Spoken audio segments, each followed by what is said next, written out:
시청자 여러분 안녕하십니까. 뉴스7의 김명우입니다. 오늘도 대선 전국 소식으로 문을 열겠습니다. 더불어민주당 대선 후보 선출을 위한 두 번째 영남권 순회 경선에서도 이재명 후보가 압승했습니다. 오늘 이 후보는 90%를 넘는 득표율로 상대 후보를 압도했습니다. 이제 민주당 내 경선 경쟁을 얘기하는 건 의미가 없어 보입니다. 이 후보가 얼마나 높은 득표율로 민주당의 대선 후보가 되느냐가 관심인 것 같습니다. 황정민 기자가 보도합니다.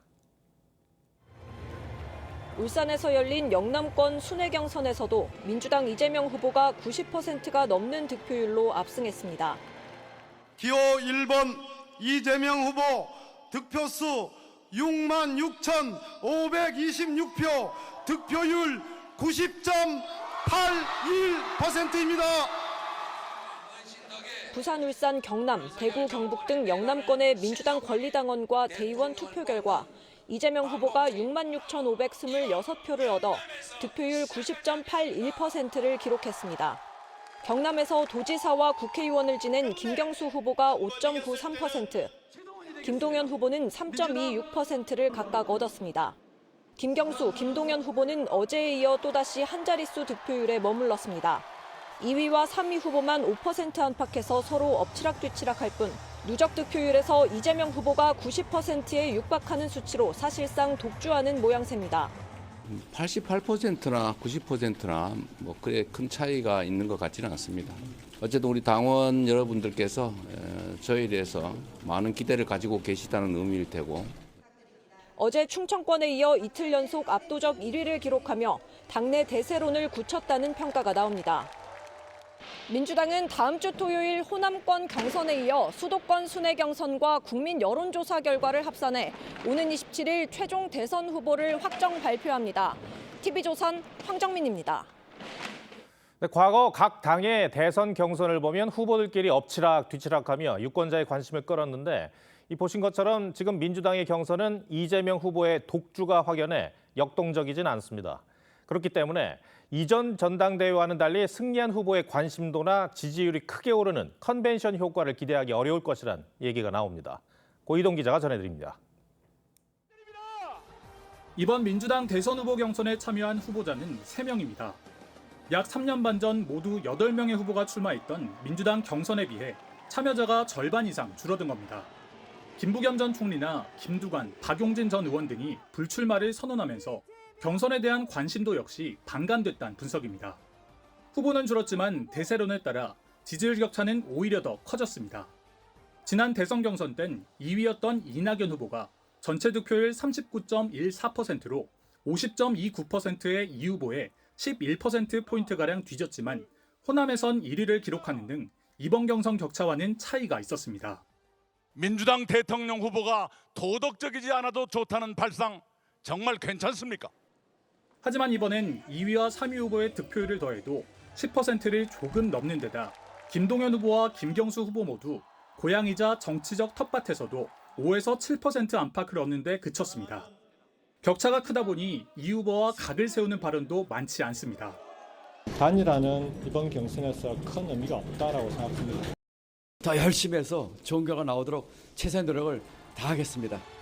다음 주말 호남권과 수도권 경선에서도 이 후보가 90% 안팎의 득표율로 경선을 마무리하면 소위 경선 컨벤션 효과를 기대하기 어려울 거란 전망도 나옵니다. TV조선 고이동입니다. 네, 국민의힘에선 오늘 경선 B조, 그러니까 나경원, 이철우, 홍준표, 한동훈 후보가 토론회를 가졌습니다. 계엄과 탄핵을 놓고 네 후보가 충돌했는데 특히 나경원, 홍준표 후보가 한동훈 후보를 견제하는 장면이 적지 않았습니다. 최민식 기자가 현장 취재했습니다.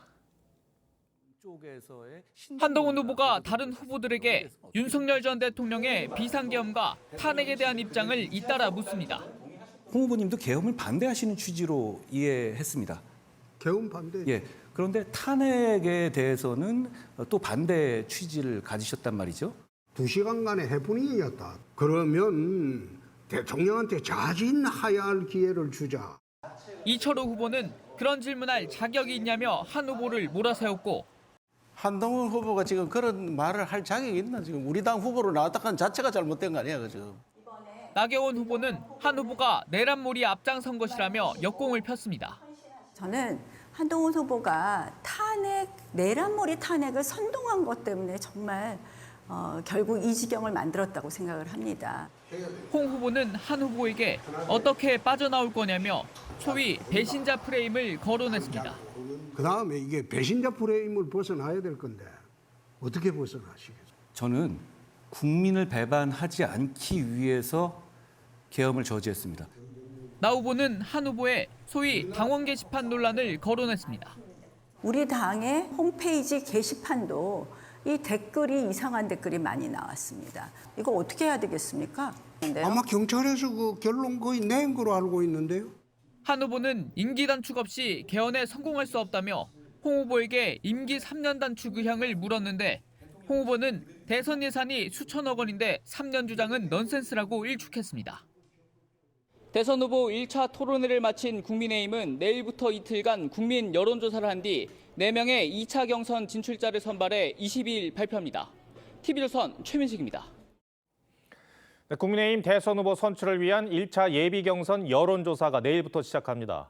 각 후보들은 잇따라 당의 텃밭인 영남을 찾아 중장년층을 겨냥한 주거와 교통 관련 공약을 내놓았는데 어떤 이유로 영남과 중장년층에 집중 구애하는 하는 건지 박한솔 기자가 설명해 드리겠습니다.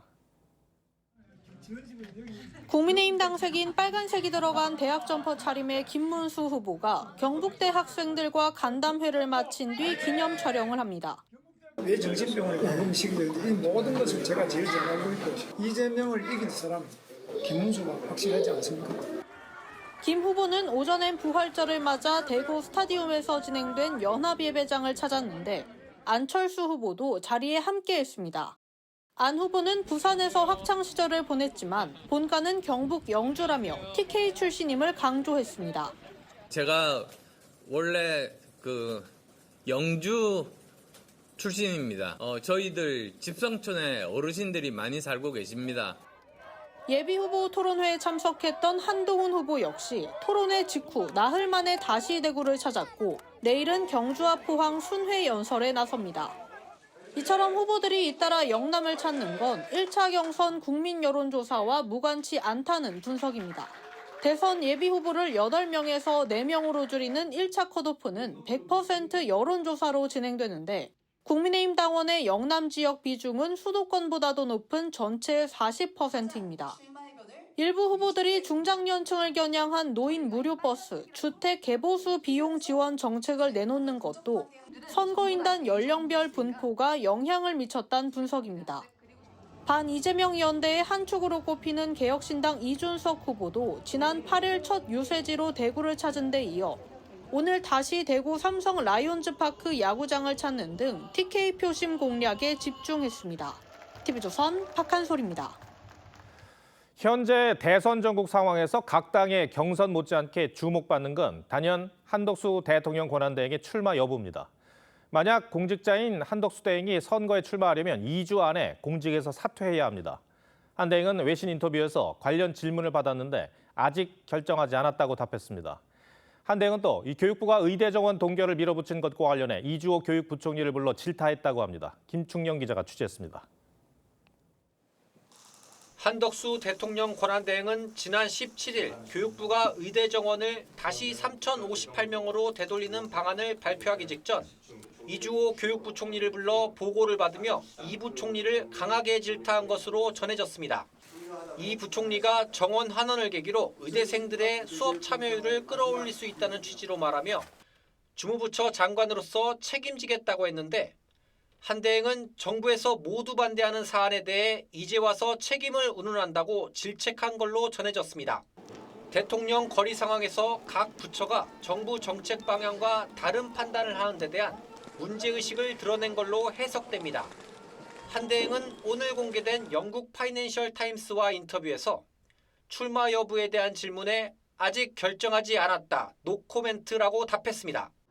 관세의 압박에 대해선 앞선 CNN 인터뷰와 마찬가지로 맞대응하지 않고 미국과 상호 이익을 모색하겠다고 했습니다. That kind of, fighting back will improve the situation dramatically. We will not take that. 주한미군 방위비 분담금 문제에 대해선 현재로선 안보 문제를 논의할 명확한 틀이 없다고 했는데 파이낸셜 타임스는 한대행이 방위비 협정을 다시 논의할 의사가 있음을 시사했다고 전했습니다. 한대행은 부활절을 맞아 서울 명성교회에서 열린 연합 예배에도 참석했습니다. TV조선 김충령입니다.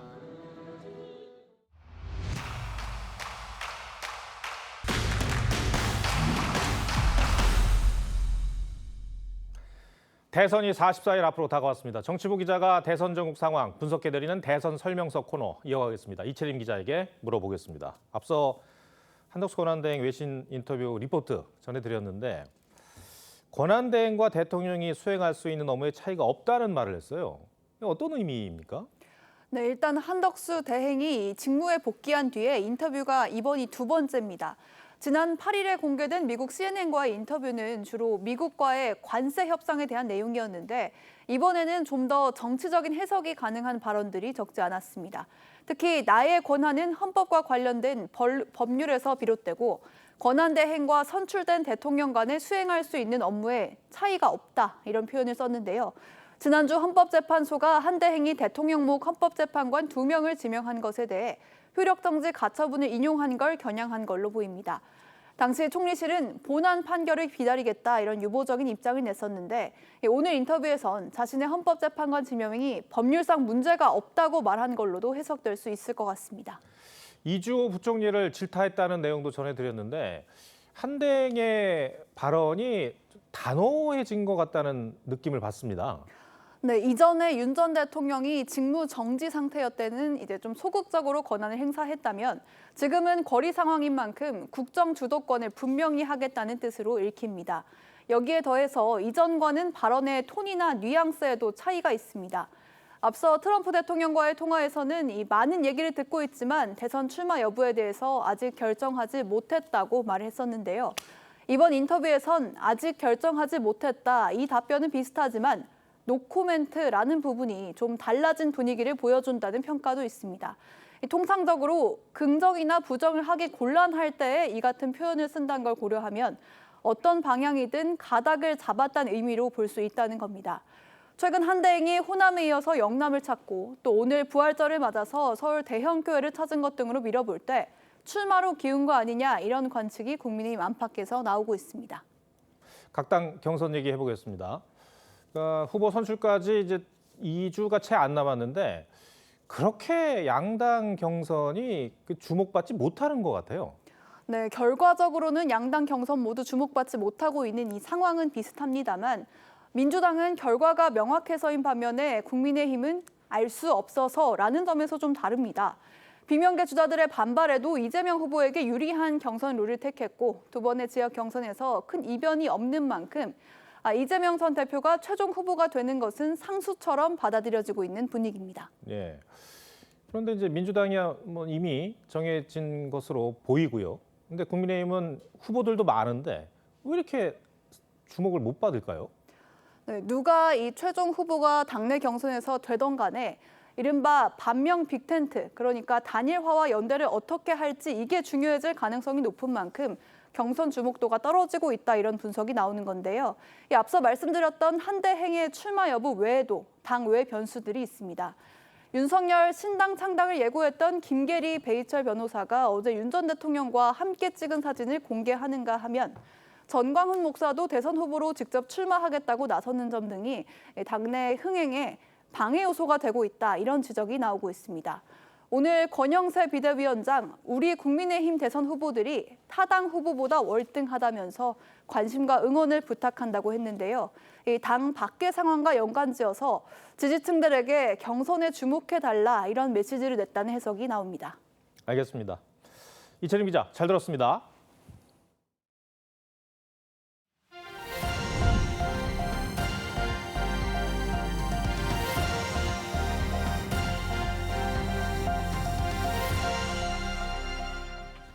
네, 내일 내란 우두머리 혐의로 두 번째 재판에 출석하는 윤석열 전 대통령의 모습이 공개됩니다. 이번 재판에서도 윤 전 대통령은 직접 진술에 나설 것으로 보입니다.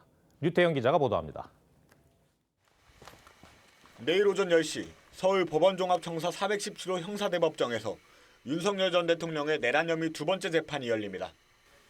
재판부가 내일 영상과 사진 촬영을 허락하면서 이명박, 박근혜 전 대통령 때와 마찬가지로 재판 시작 전까지 윤 전 대통령이 피고인석에 앉은 모습이 공개됩니다. 알 권리 등을 고려해서 촬영 신청을 허가했습니다. 이제 재판을 시작하려고 하는데 협조해 주시기 바랍니다. 이후 조성현 수방사 경비단장과 김영기 특전대대장에 대한 윤 전 대통령 측의 반대 신문이 진행됩니다. 앞서 헌재 탄핵 심판과 형사재판 첫 공판기일에서 조 단장은 의원을 끌어내란 지시가 있었다고 주장했는데 아마 국회 내에 인원들을 끌어내는 임무를 부여받은 것 같다라고 표현을 했습니다. 윤 전 대통령 측은 의원이 아닌 인원을 지칭한 것이라고 맞설 것으로 보입니다. 증인, 여기 국회 안에 있는 인원을 다 끌어내라. 이게 국회의원들 끌어내라는 소리입니까? 대리인단은 윤 전 대통령이 직접 증인 신문은 하지 않을 것이라면서 상황에 따라 진술할 가능성은 있다고 전했습니다. 앞서 윤 전 대통령은 지난주 첫 공판 때 모두 진술에서 82분을 포함해 93분간 자신의 혐의를 반박했습니다. TV조선 류태영입니다. 의사들이 10개월여 만에 거리로 나와 대규모 집회를 열었습니다. 정부가 의대 정원을 증원 이전 수준으로 되돌렸지만 의료계 목소리는 오히려 더 커졌는데요. 대선을 앞두고 의료정책 주도권을 확보하겠다는 의도로 풀이됩니다. 먼저 박재훈 기자입니다. 숭례문 일대 4차선 도로를 의사와 의대생들이 가득 메웠습니다. 집회 측 추산 2만 5천여 명은 의료 정상화가 적힌 어깨띠를 두르고 의료농단을 멈추라는 피켓을 흔들었습니다.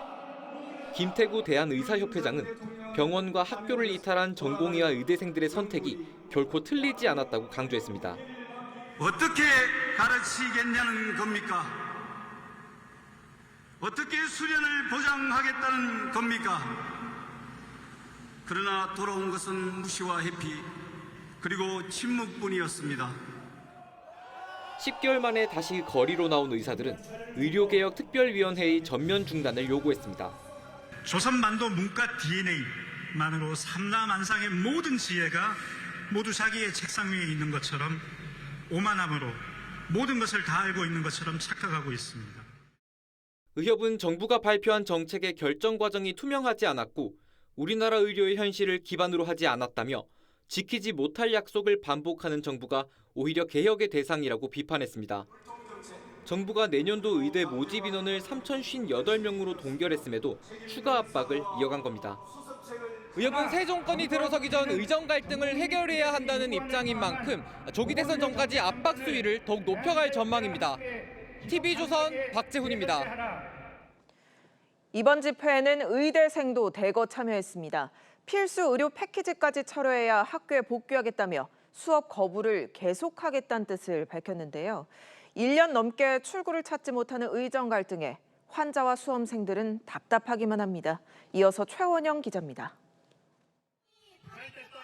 구분되는 의대진흥원 의료운영 파괴된다. 하얀색 상의를 맞춰 입은 의대생들이 구호를 외칩니다. 학생 선생님들 이 자리에 오셨습니까? 정부의 졸속 정책으로 의료 교육이 붕괴돼 돌아갈 명분이 없다는 주장입니다. 의료 시스템이나 현장에 대한 목소리 그 두 가지에 대한 고려 없이 탁상에서만 노는 문과 관료들의 태만과 무능력을 절실하게 보여준 이사 2호 학번에 이어 26학번까지 겹치는 이른바 트리플링을 막고자 정부가 한 발 물러섰지만 이달 말까지 본과 4학년이 유급 예정인 학교는 32곳에 달합니다. 반복되는 의대 모집 인원 변경에 수험생과 학부모는 혼란스럽기만 합니다. 특히 올해 고3 수험생은 지난해보다 4만 명 정도 늘어날 예정이라 상위권의 의대 입시 경쟁은 더욱 치열해질 전망입니다. 강원권 같은 경우에는 모집 정원이 사실은 줄은데다가 지역인대전형도 지금 동시에 크게 줄어드는 상황이기 때문에 상대적으로 피해를 좀 많이 볼 수 있다 이렇게. 여기에 의대 증원을 기대하고 재수를 택한 N수생도 20만 명에 달할 것으로 전망돼 수험생들의 불안감은 더 커지고 있습니다. TV조선 최은행입니다. 네, 보양식으로 사랑받는 보건은 맹독을 갖고 있어 주의가 필요하죠. 전남 여수의 섬마을에서 60대 남성 3명이 보거를 먹고 중독 증세를 보여 병원으로 옮겨졌습니다. 한 명은 전신이 마비돼 위중한 상태입니다. 박건우 기자입니다. 전남 여수 화태도의 한 선착장. 어제 저녁 7시 40분쯤 60대 관광객 3명이 급하게 해경 경비함정을 타고 이곳에 도착했습니다. 여수 남쪽 끝 연도에서 보고를 먹은 뒤 중독 증세를 보여 실려온 겁니다.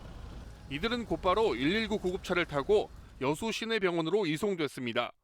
한 명은 의식 저하와 호흡장애 등의 전신마비로 위중한 상태고 나머지 2명은 안면부 마비 증상을 겪고 있습니다. 2분은 좀 상태가 비교적 양호하신 걸로 지금 확인이 됐고 한 분은 지금 중환자실에 계신 걸로 되어 있습니다.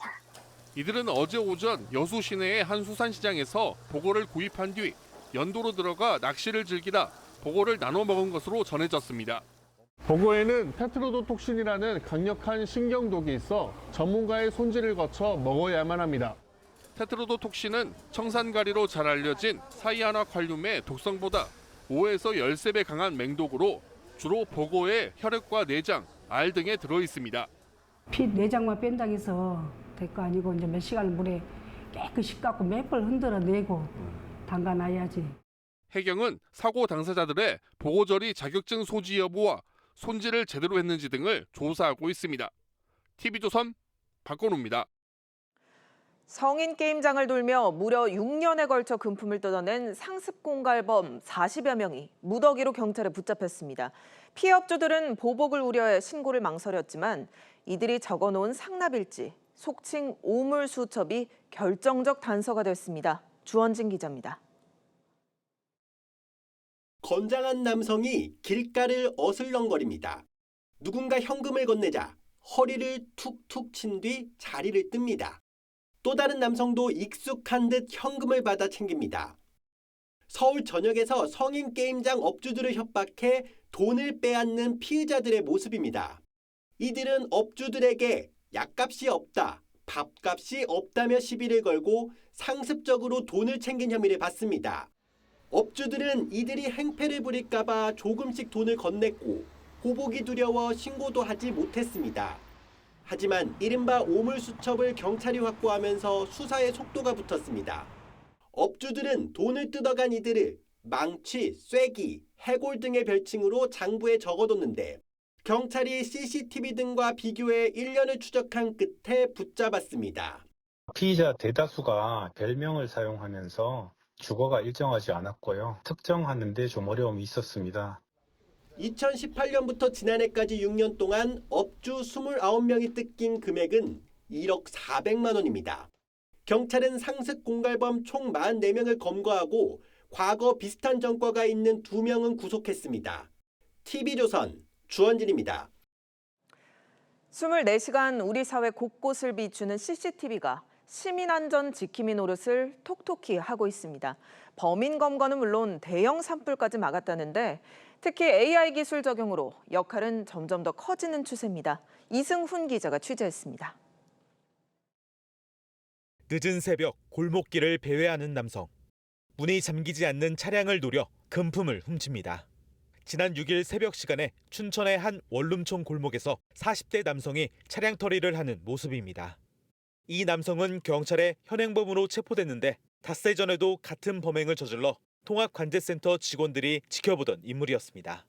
걸음걸이와 그 인상착의가 비슷한 그 남성이 차량 터리를 시도하는 모습을 포착해서 통합관제센터 CCTV 화질은 야간에도 인상착의 식별이 가능할 정도로 최근엔 AI 기술도 추가했습니다. AI가 탑재된 CCTV는 얼굴 사진을 등록하면 동일 인물을 찾아냅니다.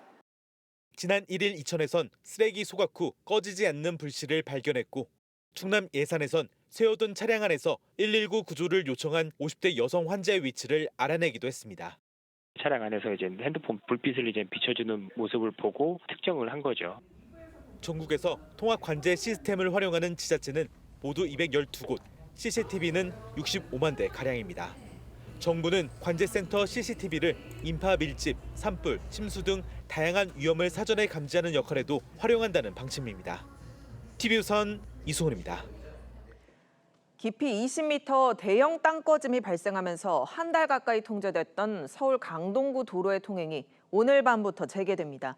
서울시가 지하철 공사 현장을 보강했다지만 주민들 사이에서는 여전히 불안하다는 목소리가 높습니다. 조윤정 기자가 취재했습니다. 도로 양방향을 통제하고 포장 공사를 마무리하고 있는 이곳. 지난달 24일 가로 18m, 세로 20m, 깊이 20m의 땅꺼짐으로 오토바이 운전자 1명이 숨진 곳입니다. 뻥 뚫렸던 도로는 다시 평평하게 메워졌습니다. 서울시는 사고가 난 도로 아래 9호선 4단계 공사 현장의 터널 내부 보강 작업을 진행했고 도시가스와 상하수도 등 지하 시설물 복구도 마쳤습니다. 한 달 가까이 복구 작업을 마치고 이 일대 도로 통행이 오늘 밤 11시부터 재개됩니다. 주민들은 막혔던 도로가 풀리는 걸 반기면서도 여전히 불안하기만 합니다. 불안하긴 해요. 그래서 다닐 때 길에 이렇게 금이 간 거 그런 데는 조금 여기 위험하겠다 이런 생각은 해요. 뭐 이제 살펴서 가죠. 사람들 잘 이렇게 가는 거 보고 안전 진단을 좀 이래 미리 해줬으면 좋겠습니다.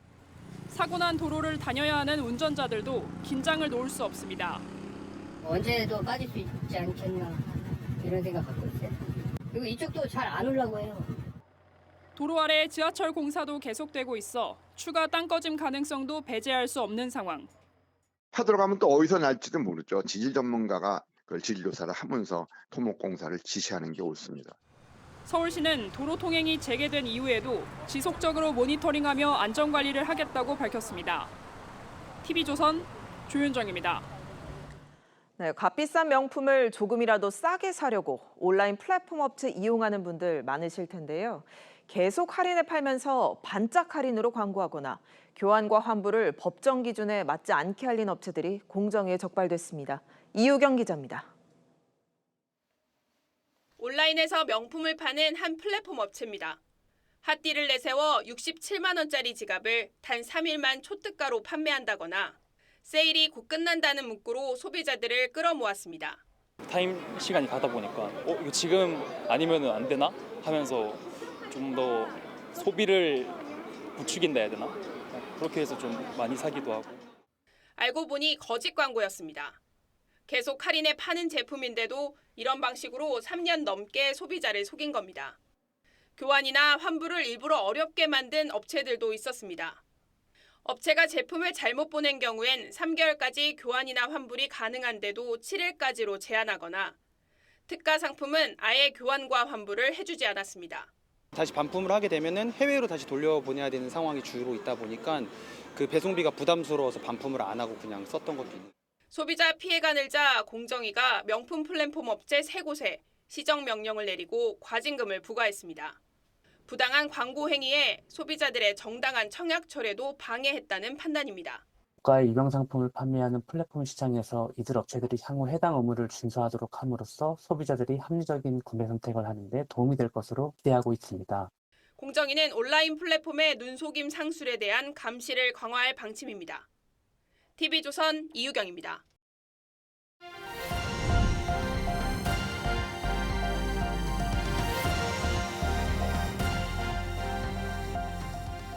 부분 휴전을 차일피일 미루던 푸틴 러시아 대통령이 느닷없이 부활절 기간 동안 30시간만 휴전한다고 선언했습니다. 전날 트럼프 대통령이 종전 중재에서 손을 뗄 수도 있다고 압박하자 나온 발언인데 젤렌스키 대통령은 위선적이라고 비난하며 깊은 불신을 드러냈습니다. 김자민 기자가 보도합니다. 지난 금요일 트럼프 미 대통령은 우크라이나전 종전 중재 역할에서 미국이 손을 뗄 수도 있다며 당사국들에게 경고장을 날렸습니다. 미국이 중재한 30일 부분 휴전이 이행되지 않자 불만을 드러낸 겁니다. If for some reason one of the two parties makes it very difficult, we're just going to say you're foolish, you're fools, you're horrible people, and we're going to just take a pass. 그러자 다음 날 푸틴 러시아 대통령은 일방적으로 30시간 부활절 휴전을 선언했습니다. 우크라이나도 동의할 것으로 예상한다며 휴전 동참을 압박했습니다. Руководствуясь гуманитарными соображениями, сегодня с 18:00 часов до 00 часов с воскресенья на понедельник российская сторона объявляет пасхальное перемирие. 젤렌스키 대통령은 즉각 위선적인 휴전 제안이라고 비판하며 39일째 미국의 휴전 제안을 무시하고 있는 건 러시아라고 지적했습니다. 그러면서 휴전을 부활절인 20일 이후로 30일 연장하는 방법으로 미국의 중재안을 이행할 것을 거듭 촉구했습니다. 그러나 불안한 30시간 휴전 선언 이후에도 양측은 서로 공격받았다고 주장하며 불신만 증폭되는 형국입니다. TV조선 김자민입니다. 일론 머스크는 명실상부 트럼프 2기 행정부에서 대통령의 최측근으로 등극했죠. 그런데 눈살을 찌푸리게 하는 기행이 끊임없이 계속되고 있습니다. 그런 이유 때문인지 최근 정권 내 입지가 크게 흔들리는 모습입니다. 오늘 포커스는 신은석 기자가 기행을 일삼는 머스크의 흥망성쇠에 맞췄습니다. 트럼프 대통령이 주최한 만찬장. 일론 머스크 테슬라 CEO가 손가락에 숟가락과 포크를 올려놓자 백악관 대변인이 당황한 표정으로 지켜봅니다. 개인기로 볼 수도 있지만 그간 숱한 논란거리를 남긴 탓에 또 한 번 입방아에 올랐습니다. 머스크는 앞서 아르헨티나 대통령으로부터 선물 받은 전기톱을 곧장 무대에서 흔들어 바보 같단 조롱을 받았습니다. This is the chainsaw for bureaucracy. 트럼프 취임식 무대에서 나치식 경례로 구설에 오르는가 하면 히틀러를 옹호하는 글을 SNS에 공유해 반발을 샀습니다. 미 언론은 머스크가 한 번도 만난 적 없는 여성에게 메시지를 보내 자신의 아이를 가질 의향을 묻기도 했다고 전했습니다. 최소 14명의 자녀를 둔 머스크는 출산 집착이 강한 것으로 알려졌는데 우리나라에 대해서도 여러 번 걱정했습니다. Finally, what's the biggest thing for you that keeps you up at night? The birth rate is very low in almost every country. In 3 generations, Korea will be 3 or 4% of its current size. 갖가지 기행이 쌓이면서 정부 내 입지도 이전만 못합니다. 트럼프 2기 정부 황태자로 등극했지만 Let me tell you, we have a new star. A star is born, Elon. 정부 효율부 수장을 맡아 공무원 감축에 앞장서고 아이를 목마 태워 백악관에 데려오는 등의 선을 넘나드는 행보를 보이면서 정부 안팎의 반대에 부딪혔다는 평가입니다. 그럴 때마다 트럼프는 머스크의 편에 섰습니다. Elon, get up first and talk about Doge. Thank you, Mr. President. I actually just call myself a humble tech support here. And let me tell you, you do it to Tesla and you're gonna go through hell. 하지만 최근엔 결별을 공식화했습니다. But there'll be a point at which time Elon's gonna have to leave. I would think a few months. 미 언론은 머스크가 재무장관, 백악관 고문과의 충돌에서 패배했다며 백악관 내 권력 투쟁에서 고전하고 있다고 짚었습니다. 뉴스7 포커스입니다. 통조림 햄 품질 논란에서 시작된 백종원 대표의 더본 코리아 관련 논란이 진정될 기미를 보이지 않고 있습니다. 원산지 표기 위반, 허술한 위생 관리에 이어 이번엔 술자리 면접 의혹까지 나왔는데 백 대표가 직접 다 바꾸겠다고 사과했지만 소비자들은 여전히 싸늘한 반응입니다. 윤수영 기자입니다. 지난달 열린 더본 코리아 주주총회. 백종원 대표가 고개를 숙입니다. 잘못된 부분이 있으면 당연히 고치고 오해가 있다 하더라도 그것조차도 저희가 잘못한 거라고 생각합니다. 더본 코리아에서 생산하는 통조림 캔의 가격과 고기 함량에 문제가 있다는 지적 이후 잇따라 터져나온 논란에 고개를 숙인 겁니다. 국산 원료만 사용해야 하는 농업진흥구역 안에서 생산한 된장은 중국 등 수입산 원료를 쓴 것으로 드러났고 지역 축제를 맡아 운영하면서 위생관리가 허술했다는 의혹도 제기됐습니다. 농약통 같은 거 있잖아. 이렇게. 더본 코리아 임원이 점주 모집에 지원한 여성을 술자리에 불렀다는 의혹까지 나와 고용노동부가 조사에 나섰습니다. 갑자기 터진 오너 리스크에 가맹점주들은 비상이 걸렸습니다. 백종원 대표라는 이미지로 장사를 했던 부분들이 많아서 저 매장은 안 가야 된다 이런 이미지들이 강하니까 심각하게 매출이 떨어지고 있는 상황입니다. 상황이 이렇게 되자 더본 코리아는 지난 15일 다시 사과와 함께 여러 쇄신책을 내놨습니다. 하지만 상장을 전후에 진행한 문어발식 확장과 백 대표 한 사람에게 전적으로 의존하는 기업 구조가 근본적인 문제라는 지적이 나옵니다. 성장하는 부분이 사람이 쫓아가지 못했습니다. 법적인 거를 저희들이 피해갈 생각은 없고 대표님도 당연히 법적인 건 백 대표의 잦은 미디어 노출과 다른 자영업자들에게 던진 가차없는 독설이 부메랑이 됐다는 시각도 있습니다. TV조선 윤수영입니다. 질문에 답변하는 것 이상으로 챗GPT를 통한 이미지 생성 열풍이 뜨겁습니다. 사진을 일본 애니메이션 지브리 화풍으로 바꾸는 놀이가 인기였는데 이제는 반려동물을 사람으로 바꾸거나 사람을 인형 이미지로 바꾸는 게 유행입니다. 국내 챗GPT 사용자는 계속해서 늘고 있습니다. 유혜림 기자입니다. 산책을 나온 골든 리트리버를 찍어 챗GPT에 입력하자 활짝 웃고 있는 금발 남성으로 바뀝니다. 챗GPT의 이 기능이 반려동물을 키우는 사람들에게 큰 인기를 끌면서 사람으로 변한 강아지 모습을 담은 영상은 260만 회가 넘는 조회수를 기록했습니다. 얘가 사람이면 이런 모습일 수 있겠다 이런 느낌이 있어가지고 사람으로 바꾸고 막 만화로 그려주고 하는 거 하면서 엄청 많이 사용했던 것 같아요. 사람을 장난감 가게에서 판매되는 인형처럼 만들어주기도 합니다. 전신이 나오도록 사진을 찍어 챗GPT에 입력하면 사진 속 인물과 닮은 인형이 포장 상자에 담긴 모습으로 바꿔줍니다. 세상을 떠난 아버지의 사진을 챗GPT로 합성해 최근 함께 찍은 것처럼 만든 사진도 12만 회 이상 공유되며 눈길을 끌었습니다. 사진을 애니메이션 지브리 화풍으로 바꾸는 챗GPT 열풍이 다른 기능으로 확산되고 있는 겁니다. 챗GPT로 만든 결과물을 공유하는 게 하나의 놀이 문화처럼 번지면서 1년 새 유료 사용자 수는 5배 이상 늘었습니다. 나도 하고 싶다라고 느껴지기 때문에 소위 네트워크 효과죠. 시간이 갈수록 급속도로 빨리 퍼지는 현상이 발생하는 거예요.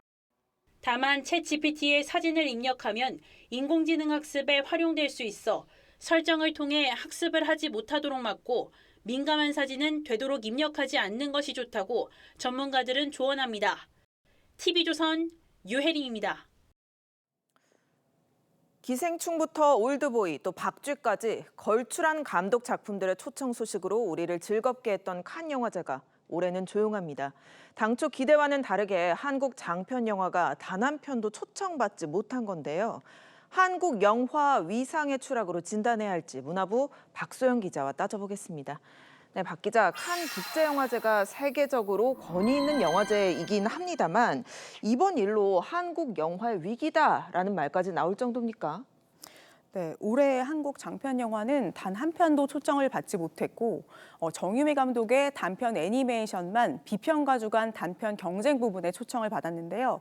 칸 진출은 물론 하나의 지표일 뿐이고 출품을 하고 못하고가 영화의 훌륭함을 말해주는 건 당연히 아닙니다.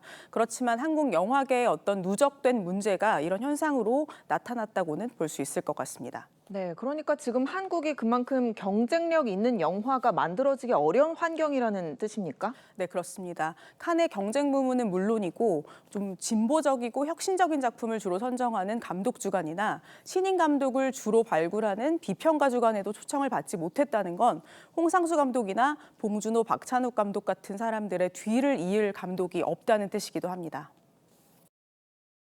당장 2년 전인 2023년만 해도 모두 7편의 영화가 칸에 초청된 것들을 생각하면은 씁쓸한 상황인데요. 이 홍상수, 봉준호, 박찬욱 이후 세대를 대표할 만한 감독들이 없는 상황이어서 그 자리가 아직 비어있기 때문인 것 같습니다. 네, 코로나 팬데믹 이후에 영화관에서 영화를 보기보다는 집에서 편하게 OTT 서비스 이용하는 분들이 많은데 이 OTT 급부상도 영화 산업에 영향을 미쳤다고 볼 수가 있죠. 네, 그럴 것 같습니다. 팬데믹 당시에는 이제 숱한 영화가 제작에 들어갔다가도 중단이 됐고 제작을 마친 이후에도 개봉일을 잡지 못하면서 영화계가 크게 타격을 입었습니다. OTT 서비스가 이제 활성화되면서 사람들이 극장에 오지 않는 경향도 더 심해졌습니다. 이렇게 되면서 흥행이 확실해 보이는 몇몇 영화에만 투자가 몰렸는데요. 그러면서 새로운 목소리에 보다 개성 있는 영화를 만나기는 더 힘들어졌습니다. 네, 처음에 봤을 때 돈이 되지 않을 것 같은 영화는 투자나 지원을 받기가 어렵다는 거네요. 네, 아무래도 그렇습니다. 영화 투자와 배급을 담당하는 이제 주요 큰 회사들이 흥행 가능성이 있는 작품 위주로만 투자를 하는 데다가 사실상 시나리오 개발마저도 담당을 하고 있다 보니까 개봉하는 영화가 다 거기서 거기다 이런 말까지 나오는 상황입니다. 익명을 요구한 한 영화 감독은 요즘 상업 영화는 투자사가 모든 걸 알아서 하고 말을 잘 듣는 감독을 주로 안 치는 시기이기 때문에 독창적이고 실험적인 작품은 나올 수가 없다 이렇게 말할 정도였습니다. 네, 그럼 자본 논리에 모든 걸 맡기기보다는 정부 차원의 제도적 대책이 필요해 보입니다. 네, 그렇습니다. 특히 젊은 감독들이 마음 놓고 영화를 만들 수 있는 여건을 조성하는 게 중요할 것 같은데요. 재능 있는 감독을 지원하고 또 육성해야 할 정부가 관련 예산을 없애거나 또 삭감하는 실정이어서 영화계 고충이 더 깊어지고 있습니다. 벌써 50년을 넘게 이어온 서울 독립영화제 예산은 지난해 20%가 깎인 데 이어서 올해는 전액이 삭감됐고 각종 지원 제도 역시 축소되고 있는 실정입니다. 네, 결국 한국 영화 미래를 위해서는 이 새로운 목소리 발굴을 위한 구조적 변화가 필요하겠습니다. 박 기자 잘 들었습니다.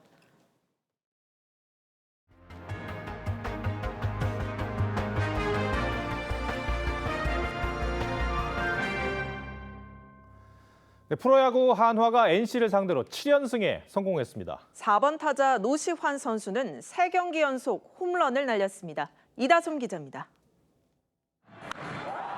2회 한화의 4번 타자 노시환이 NC 이용찬의 초구를 자신 있게 받아칩니다. 타구는 125m를 날아가는 솔로 홈런으로 연결되고 만원 관중은 열광했습니다. 3경기 연속이자 노시환의 개인 통산 100번째 홈런입니다.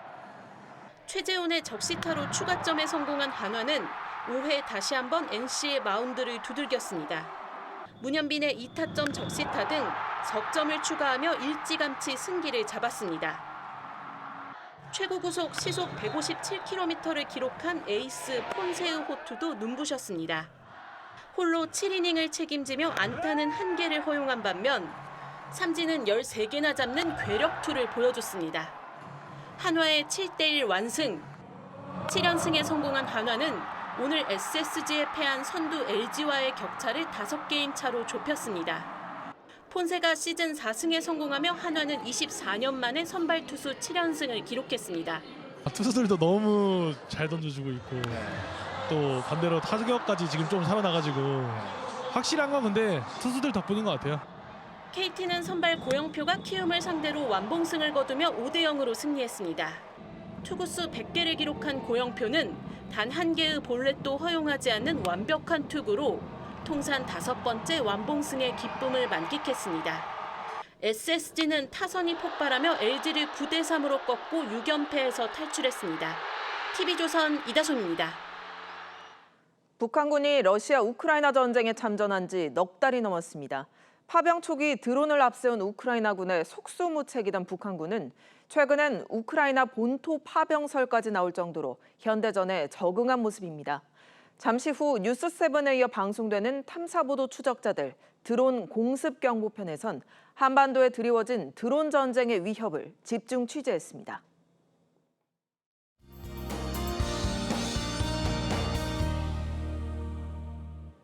맑고 파란 하늘에 봄 내음이 가득했던 하루였습니다. 내일은 전국에서 맑은 하늘 보실 수 있겠고 더 따뜻해지겠습니다. 서울의 낮 최고 기온이 26도까지 올라서 5월 하순에 해당하는 기온 보이겠는데요. 크게 벌어지는 일교차는 유의해 주셔야겠고요. 모레는 전국에 비가 내리면서 기온이 뚝 떨어지겠습니다. 비와 함께 대부분 지역에 강풍이 불겠고 특히나 남해안과 제주를 중심으로 벼락과 돌풍을 동반 강하고 많은 비가 내릴 것으로 예상됩니다.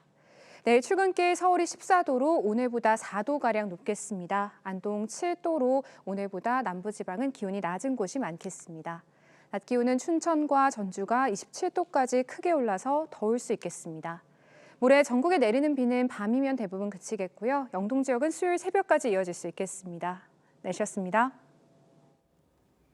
4월 20일 일요일 뉴스7 마치겠습니다. 시청해주셔서 고맙습니다.